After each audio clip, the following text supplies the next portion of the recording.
Hello friends, welcome back to backlogs Baba YouTube channel. అతి త్వరలో మనకి 10th క్లాస్ ఎగ్జామినేషన్స్ 10 రోజుల్లో ఉన్నాయి. 10th క్లాస్ బయాలజీకి సంబంధించి చాలామంది ఏం చదవాలి, చాలామంది చదివే ఉంటారు, కొంచెం కన్ఫ్యూజ్తో ఉండుండొచ్చు. అలాంటి వారి కోసం ఏ రోమన్కి మనం ఎలాంటి క్వశ్చన్లు చదవాలి, ఎన్ని క్వశ్చన్లు చదవాలి అనే క్లారిఫికేషన్ వీడియోస్, క్విక్ రివ్యూ అనేది మన యూట్యూబ్ ఛానల్లో బ్యాక్లాగ్స్ బాబాయ్ అనే యూట్యూబ్ ఛానల్లో ఇవ్వడం జరుగుద్ది. మీరందరూ కూడా ఈ వీడియోస్ చూడండి, మీ ఫ్రెండ్స్ అందరూ కూడా షేర్ చేయండి, అలాగే సబ్స్క్రైబ్ చేయండి, లైక్ చేయండి, ఎంకరేజ్ చేయండి. Okay, first one photosynthesis and respiration. Second one respiration and combustion. Third one aerobic and anaerobic respiration.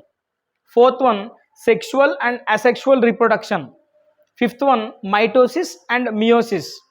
Sixth one excretion and secretion. Seventh one light reaction and dark reaction. Eighth one arteries and veins. Ninth one xylem and phloem. 10th one primary and secondary metabolites. 11th one systole and diastole. 12th one efferent neuron and efferent neuron. 13th one autotropic nutrition and heterotropic nutrition. 14th one CNS మరియు PNS. CNS అంటే central nervous system, PNS అంటే peripheral nervous system. ఈ 14 difference క్వశ్చన్లు కూడా మీరు చాలా జాగ్రత్తగా ఒక్క పాయింట్ కూడా వదలకుండా చదివినట్లయితే 4 మార్క్స్లో 11th క్వశ్చన్లో ఇందులో ఏదో ఒకటి కనిపించే అవకాశం చాలా ఎక్కువగా పుష్కలంగా ఉన్నాయి. అంత మాత్రమే కాకుండా ఇంకొక డబల్ బోనాంజా అనమాట. ఇందులో బయాలజీ పరంగా 2 8 మార్క్ క్వశ్చన్లు అడుగుతాడు. ఎస్ఏ క్వశ్చన్స్ 2 అడుగుతాడు, 8 మార్క్స్. ఆ 2 క్వశ్చన్స్లో ఒక క్వశ్చన్ ఇందులోంచి ఏదోటి వచ్చే అవకాశం ఉంది. మళ్ళీ అంటే ఫోటోసింథసిస్ రెస్పిరేషన్ అన్న రావచ్చు, రెస్పిరేషన్ కంబ్యూజన్ అన్న రావచ్చు, లేదంటే ఆర్టరీస్ వెయిన్స్ అన్న రావచ్చు, సెక్షువల్ అండ్ అసెక్షువల్ అన్న రావచ్చు, ఎయిరోబిక్ అండ్ ఎనరోబిక్ రెస్పిరేషన్. ఇలా ఏ క్వశ్చన్ అన్నా మళ్ళీ ఎస్ఏ క్వశ్చన్లు అడగవచ్చు 8 మార్కులకి. 4 మార్కులు ఖచ్చితంగా ఇందులోంచి ఒకటి అడుగుతాడు. మళ్ళీ మీకు లక్ ఉంటే కనుక ఖచ్చితంగా 85% ఇందులోంచే మళ్ళీ ఇంకొక ఎస్ఏ క్వశ్చన్ వచ్చే అవకాశం కూడా మనకు పుష్కలంగా ఉంది. 10th క్లాస్లో డయాగ్రామ్స్ అనేది మనకి పబ్లిక్ ఎగ్జామినేషన్లో క్వశ్చన్ నెంబర్ 12లో మాకు కనిపిస్తుంది. క్వశ్చన్ నెంబర్ 12లో కనిపిస్తుంది. అది ఎన్ని మార్కులకు ఉంటుందంటే కనుక 4 మార్క్స్. 4 మార్క్స్ గన్ షాట్గా మీకు రావాలంటే కనుక ఇప్పుడు నేను ఏదైతే డయాగ్రామ్స్ చెప్తానో అవి మీరు బాగా జాగ్రత్తగా ప్రాక్టీస్ చేయండి. ఖచ్చితంగా 4 మార్క్స్ చాలా ఈజీగా సెక్యూర్ చేయొచ్చు. ఫస్ట్ డయాగ్రామ్, ఇక్కడ నేను డయాగ్రామ్స్ పక్కనే నెంబర్స్ ఇవ్వడం జరిగింది. ఆ నెంబర్స్ ఏంటో కాదు, టెక్స్ట్ బుక్లో అది ఏ పేజ్లో, ఆ డయాగ్రామ్ ఏ పేజ్లో ఉంటుందో ఆ నెంబర్ మీకు పక్కన ఇవ్వడం జరిగింది. ఈజీగా ఉంటుంది కాబట్టి, వెతుక్కోవాల్సిన అవసరం ఉండదు కాబట్టి పక్కన ఇచ్చాను, కాబట్టి మీరు చూసుకోండి.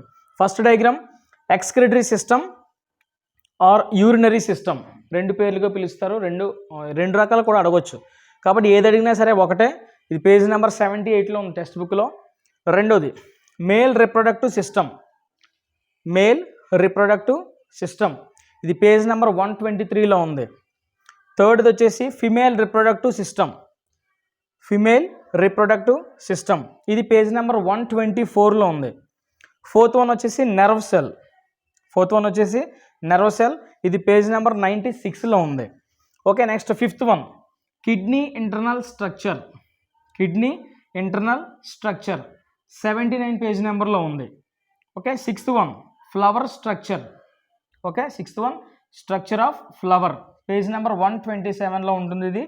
Next diagram number 7 structure of heart. Structure of heart ఇది పేజ్ నెంబర్ 52లో ఉంటుంది. 8th diagram TS of leaf.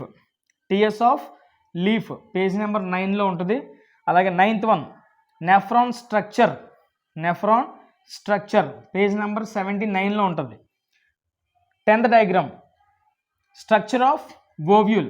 Structure of ovule page number 129లో ఉంటుంది.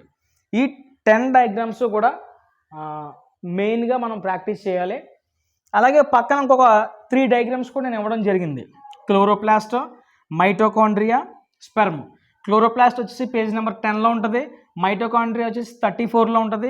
స్పెర్మ్ వచ్చేసి 124లో ఉంటుంది. ఇవి ఆటోమేటిక్గా మనం క్వశ్చన్ చదువుతాం. క్లోరోప్లాస్ట్ గురించి క్వశ్చన్ చదవాలి, మైటోకాండ్రియా గురించి క్వశ్చన్ చదవాలి, స్పెర్మ్ గురించి క్వశ్చన్ చదవని అవసరం లేదు, కానీ డయాగ్రామ్ మాత్రం ప్రాక్టీస్ చేయాలి. సో ఆ రూపంగా మనకి ఈ 3 కూడా కవర్ అయిపోతాయి. అయితే సార్ నాకు డయాగ్రామ్ పరంగా 4కి 4 మార్క్స్ ఖచ్చితంగా రావాలి అని అనుకునే వాళ్ళు మాత్రం ఈ సీక్వెన్స్లో ప్రాక్టీస్ చేయాలి ఖచ్చితంగా. నేను ఇక్కడ ఇంపార్టెంట్ పరంగా ఇచ్చాను ఆర్డర్, అదే ఆర్డర్లో ప్రాక్టీస్ చేస్తే మీరు ఖచ్చితంగా 4 మార్క్స్ గన్ షాట్గా పెట్టగలుగుతారు. కొంతమంది స్లో లెర్నర్స్ ఉంటారు, డయాగ్రామ్స్ రాని వాళ్ళు, ఇప్పటి వరకు డయాగ్రామ్ అసలు పబ్లిక్ ఎగ్జామినేషన్లో ఉంటుందని తెలియని వాళ్ళు చాలామంది మనకు ఉంటారు 10th క్లాస్లో. అలాంటి వాళ్ళు ఏం చేస్తారంటే కనుక కిందో మీదో పడి ఏదో రకంగా మొదట 6 డయాగ్రామ్లు ప్రాక్టీస్ చేయండి. మొదట 6 డయాగ్రామ్లు ప్రాక్టీస్ చేస్తే, అంటే ఇది పూర్వం పేపర్లు అనాలిసిస్ చేసి ఇంపార్టెంట్గా నేను చెప్పడం జరుగుతుంది. సార్ 100% ఈ 6 వచ్చేస్తుంది అంటే కనుక 85% ఖచ్చితంగా ఈ 6 ఒక డయాగ్రామ్ కనిపించడానికి ఎక్కువ ఛాన్సెస్ ఉన్నాయి. మిగతా 15% అది మీ అదృష్టమే ఆధారపడి ఉంటుంది. అలాగే ఇక్కడ ఒక విషయం చెప్తాను, డయాగ్రామ్స్ ఎలా వేయాలి.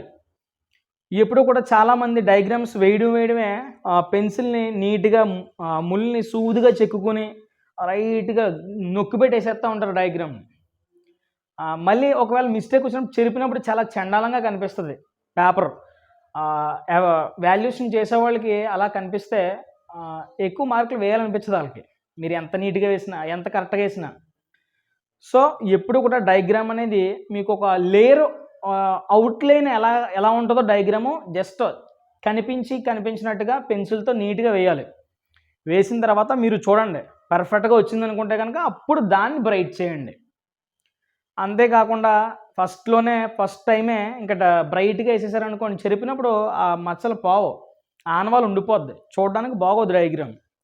సో నీట్గా ఫస్ట్ అవుట్లైన్ చాలా లైట్గా వేసుకోండి పెన్సిల్తోని. వేసిన తర్వాత అంతా అవుట్లైన్ బాగుంది, నీట్గా వచ్చిన డయాగ్రామ్ అని మీకు ఒక కాన్ఫిడెన్స్ వచ్చిన తర్వాత దాన్ని బ్రైట్ చేసుకోండి.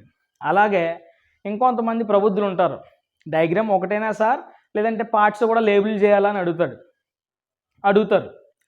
ఖచ్చితంగా draw a neat label diagram అని అడుగుతాడు క్వశ్చన్. నీట్గా వేయాలి, అలాగే డయాగ్రామ్కి లేబుల్ కూడా చేయాలి పార్ట్స్. మన టెక్స్ట్ బుక్లో ఎలా ఉంటాయంటే పార్ట్స్ లేబుల్ చేయడం, ఒక డయాగ్రామ్ ఎలా ఉందనుకోండి, ఒక పార్ట్ ఎక్కడ ఇస్తాడో ఒక పార్ట్ ఎక్కడ ఇస్తాడో ఒకటి ఎక్కడ ఇస్తాడో అలా ఇష్టానుసారంగా ఇస్తాడు. కానీ మనం పబ్లిక్ ఎగ్జామినేషన్లో అలా కాకుండా అన్నీ ఒక సైడ్కి నీట్గా ఒక డయాగ్రామ్ ఉందంటే కనుక అన్నీ నీట్గా లైన్ కొట్టి, ఈ లైన్లు కూడా ముద్ద కొట్టేసిన అవసరం లేదు, బ్రైట్గా సింపుల్గా లైట్గా కొడితే సరిపోద్ది. అన్నీ ఇలా ఇచ్చి ఒక యారో మార్క్ పెట్టి అన్నీ ఒకే సైడ్ పార్ట్స్ కనిపించాయి అనుకోండి, చూడడానికి చాలా అందంగా ఉంటుంది, ఫుల్ మార్క్స్ వేయడానికి ఇష్టపడతారు కరెక్షన్ చేసేవాళ్ళు.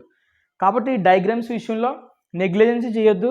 ఇలా చూసేసి ఇలా గాల్లో గీసేసి గీతలో ఇది మనకు వచ్చేసిందని అనుకుంటే మాత్రం అక్కడికి వెళ్ళిన తర్వాత బొమ్మ ఇక్కడ మనం చూడలేం, డైరెక్ట్గా మన బ్రెయిన్లోంచి పడాలి బొమ్మ అక్కడ క్వశ్చన్ ఆన్సర్ పేపర్ మీద. కాబట్టి ఇలా చూసేస్తే బ్రెయిన్లోకి వెళ్ళిపోదు, ఖచ్చితంగా పెన్ను పెట్టి ప్రాక్టీస్ చేయాలి. అలా చేస్తే మాత్రమే డయాగ్రామ్కి 4 మార్క్స్ పడే అవకాశం ఉంటుంది. ఓకేనా, ఇది డయాగ్రామ్స్ గురించి వివరణ. ఈ డయాగ్రామ్స్ చూసుకుంటే కనుక మీరు 4 మార్క్స్ సెక్యూర్ చేయొచ్చు. ఓకే, ఇప్పటివరకు డయాగ్రామ్స్ 4 మార్క్స్ గురించి మాట్లాడుకున్నాం. ఇంకొక 4 మార్క్స్ క్వశ్చన్ నెంబర్ 13, డయాగ్రామ్స్ అయితే క్వశ్చన్ నెంబర్ 12. ఇది టేబుల్స్ కోసం మాట్లాడుతున్నాం. క్వశ్చన్ నెంబర్ 13లో టేబుల్స్ అనేవి కనిపిస్తాయి, దీనికి 4 మార్క్స్ వస్తాయి. దీన్ని 10th క్లాస్లో ఉండే బాగా చదివినోడి దగ్గర నుంచి స్లో లెర్నర్ వరకు కూడా అందరూ నిర్లక్ష్యం చేసే క్వశ్చన్ నెంబర్ అనమాట ఈ 13 అనేది. ఎందుకో నేను ఇప్పుడు చెప్తాను. అసలు టేబుల్స్ ఏమేమి ఉన్నాయి పబ్లిక్ ఎగ్జామినేషన్లో 95% మ్యాక్సిమం వీటిలోంచే ఒక టేబుల్ అడుగుతాడు. ఆ టేబుల్ అడిగి కింద ఒక 4 క్వశ్చన్లు అడుగుతాడు. ఆ 4 క్వశ్చన్లకి నువ్వు ఆన్సర్ చేయగలగాలి. ఆ టేబుల్ని నిశ్చితంగా పరిశీలించి చదివి నువ్వు ఆ 4 క్వశ్చన్స్ కూడా ఆన్సర్ చేయగలగాలి. ఒక్కో క్వశ్చన్కి ఒక మార్క్ వస్తుంది. అలా 4 మార్క్స్ ఈ టేబుల్స్ ఉంటుంది అనమాట. ఫస్ట్ది enzymes table,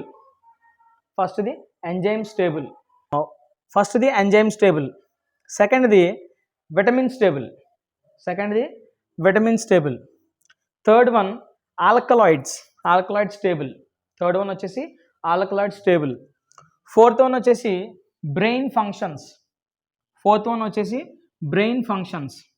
fifth one endocrine glands. Sixth one phytohormones. Seventh one వచ్చేసి మైటోసిస్, మెటాఫేజు, మీసోఫేజ్ ఉంటాయి కదండి, అది దానికి సంబంధించి టేబుల్. మైటోసిస్ సంబంధించి టేబుల్ అదనమాట. ఈ టేబుల్స్ అన్నీ కూడా మనకి 1 to 6 చాప్టర్స్లోనే కనిపిస్తాయి. మీరు టెక్స్ట్ బుక్స్ రిఫర్ చేస్తే ఒకసారి 1 to 6 చాప్టర్ లోపల అన్నీ కూడా మనకి కనిపిస్తాయి. ఈ టేబుల్స్ని ఒకసారి మీరు అందరూ కూడా చదవాలి. చాలామంది ఏమనుకుంటారంటే టేబుల్ ఇచ్చేస్తారు కదా పబ్లిక్ ఎగ్జామినేషన్లో, అక్కడ డైరెక్ట్గా టేబుల్ ఇచ్చేసి కింద క్వశ్చన్ అడుగుతారు కదా, మనం నీట్గా ఇలా పైన వెతికేసి కింద రాసేద్దామని అనుకుంటారు. నిజమే, మీరు చెప్పేది బాగుంది. ఒక 3 క్వశ్చన్లకి వెతికేసి రాసేయచ్చు. కానీ ఇంకో ప్రశ్న ఉంటుంది, ఆ ప్రశ్న చిన్నగా ట్విస్ట్ చేస్తాడు. సార్ మాకు ఎక్కువ మార్కులు అవసరం లేదండి, ఎలా చిన్నగా పాస్ అయితే సరిపోద్ది అనుకునేవాడికి ఏం చూసుకోక్కర్లేదు, కనీసం చూడడం చదవడం వస్తే సరిపోద్ది. ఈ టేబుల్ చూసి 3 మార్కులు సంపాదించవచ్చు. కానీ సార్ నాకు సెంట్ మార్కులు కావాలి, బయాలజీలో 50కి 50 రావాలి అనుకునేవాళ్ళు మాత్రం, అంటే 4కి 4 మార్కులు రావాలి ఈ టేబుల్స్ దాంట్లో అంటే మాత్రం మీరు ప్రతి టేబుల్ని కాన్సన్ట్రేట్ చేయాలి, చదవాలి. టేబుల్ చుట్టూ ఉండే కంటెంట్ని చదవాలి. అలా చదివినప్పుడే వాడు అడిగే 4వ ప్రశ్నకి మనం ఆన్సర్ చేయగలుగుతాం. లేకపోతే మనం ఎంత వెతుక్కున్నా టేబుల్లో 4వ ప్రశ్నకి ఆన్సర్ దొరకదు. ఏదో ఒకటి పెట్టేసి వచ్చేయాలి తప్ప కరెక్ట్ ఆన్సర్ మీకు దొరకదు. ఎందుకంటే ఒక 3 ప్రశ్నలు అందులోంచి ఎక్కువ అడుగుతున్నాడు. 4వ ప్రశ్న మాత్రం కొంచెం ట్విస్ట్ చేస్తున్నాడు. ఎవరైతే చదవగలుగుతాడో టెక్స్ట్ బుక్ వాడు మాత్రం ఆన్సర్ చేసే విధంగా అడుగుతున్నారు. అది దేవుడి దయ వల్ల 4 ప్రశ్నలు అందులోంచి డైరెక్ట్గా ఇచ్చారనుకోండి, గొడవ లేదు, 4కి 4 వచ్చేస్తాయి అందరికి కూడా. కానీ ఎందుకైనా మంచిది మొత్తం ఈ 7 టేబుల్స్ కూడా ఏదైతే నేను ఇచ్చానో ఇవన్నీ మీరు నోట్ చేసుకొని టెక్స్ట్ బుక్లో రెఫర్ చేయండి, చదవండి. చదివితే ఖచ్చితంగా 4 మార్కులు వస్తాయి. ఓకే, ఇప్పటివరకు మనం క్వశ్చన్ నెంబర్ 11 డిస్కస్ చేసాం, క్వశ్చన్ నెంబర్ 12 డిస్కస్ చేసాం, క్వశ్చన్ నెంబర్ 13 కూడా డిస్కస్ చేయడం జరిగింది. క్వశ్చన్ నెంబర్ 11లో డిఫరెన్సెస్ అడుగుతాడని చెప్పాను, ఆ డిఫరెన్సెస్ ఏం చదవాలో కూడా మీకు ఇచ్చాను. క్వశ్చన్ నెంబర్ 12లో డయాగ్రామ్ అడుగుతాడని చెప్పాను, ఆ డయాగ్రామ్స్ కూడా ఏం ప్రాక్టీస్ చేయాలో ఇచ్చాను. క్వశ్చన్ నెంబర్ 13 టేబుల్ అడుగుతాడు, ఆ టేబుల్స్ కూడా ఏం టేబుల్ ప్రాక్టీస్ చేయాలో అది కూడా ఇచ్చాను. ఇక్కడికి మనం 4 మార్క్స్లో 3 క్వశ్చన్స్ పూర్తిగా కంప్లీట్ అయిపోయినాయి. అంటే మనకి ఎన్ని మార్కులు వస్తున్నట్టు ఇప్పుడు ఇక్కడ 3 4s 12 మార్క్స్ పక్కాగా మనకు వచ్చేస్తున్నట్టు. ఆల్మోస్ట్ పాస్ మార్కులకి చాలా దగ్గరగా చేరువైపోతున్నట్టు అనమాట. మిగతా 2 క్వశ్చన్ పరిస్థితి ఏంటి సార్ అంటే కనుక అది గుంపులో పోయింది కానీ అడుగుతాడు అక్కడక్కడి నుంచి. అంటే నేను ప్రీవియస్ పేపర్లు పరిశీలించిన దాన్ని బట్టి నాకు అర్థమైంది ఏంటంటే కనుక 6 to అంటే లెసన్ నెంబర్ 6 నుంచి ఇక ఎండింగ్ వరకు లాస్ట్ లెసన్ వరకు ఆ లోపల అందులో క్వశ్చన్స్ ఏమైనా అడిగే అవకాశం ఉంటుంది. అండ్ ఇంకొక విషయం ఏంటంటే కనుక most probably 15th question slogans వచ్చే అవకాశం ఉంది. స్లోగన్స్ వచ్చే అవకాశం ఉంది. కాబట్టి స్లోగన్స్ మీకు చదవండి, మీ గైడ్లో ఉంటాయి. ఒకవేళ లేకపోతే కనుక నేను నెక్స్ట్ వీడియోలో వీలైతే, నా దగ్గర అయితే ఉన్నాయి స్లోగన్స్ అన్నీ, నెక్స్ట్ వీడియోలో వీలైతే నేను ఆ స్లోగన్ గురించి కూడా చేస్తాను. అలాగే 14th క్వశ్చన్ నుంచి మామూలుగా ఓవరాల్గా అడుగుతారు. 6th నుంచి 12 లెసన్స్ ఉన్నాయనుకుంటా బయాలజీలో. మొత్తం ఆ లెసన్స్ మధ్యలో 10 లెసన్స్, 6 నుంచి 10 లెసన్స్ మధ్యలో ఏదో క్వశ్చన్ ఆ లెసన్ నుంచి అడుగుతారనమాట. మిగతా 4 మార్క్స్ 2 కూడా. సో జాగ్రత్తగా ప్రిపేర్ అవ్వండి. 4 మార్క్స్కి సంబంధించి మొత్తం మనం 5 క్వశ్చన్స్, 5 4s 20. 20లోని మనకి 12 మార్క్స్ పక్కాగా ఏముంటాయో చెప్పగలిగాం ఇంపార్టెంట్ క్వశ్చన్స్. అండ్ స్లోగన్స్ కూడా నెక్స్ట్ వీడియోలో వీలైతే ఇస్తాను. జాగ్రత్తగా చదవండి.